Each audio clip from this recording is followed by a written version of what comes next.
During the Second Great War, death was commonplace. The stats are unsettling. The National Archives Online states that an estimated 400,000 Americans died during the war, and even more gruesome are the nations whose numbers easily exceed that.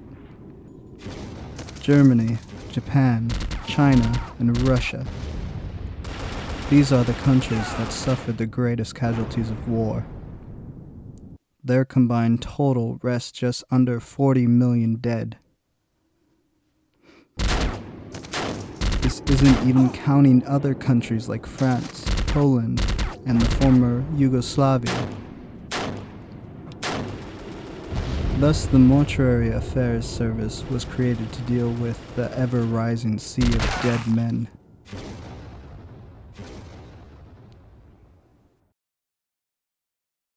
It was December 16th, 1944.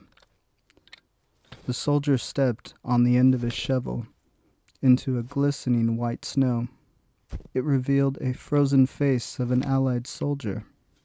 The ice had stayed off decay, and the man looked almost as if he could be alive. The man took the dog's tags and jotted down the name. He, with the assistance of another soldier, lobbed the body back into the truck. It was just one of the many corpses today. The soldiers packed their gear and made ready to leave. Inside the truck, the soldiers checked their map.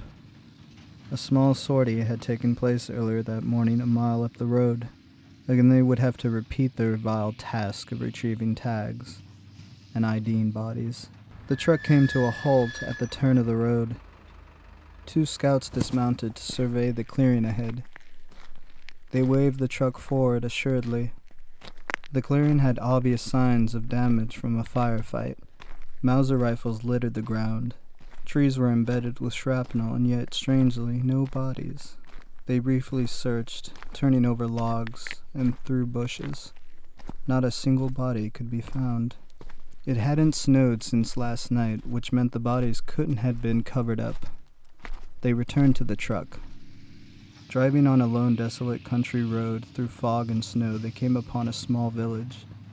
They stopped at an old two-story house. They disembarked from the vehicle, and on doing so were confronted by the keeper. He inquired about their presence.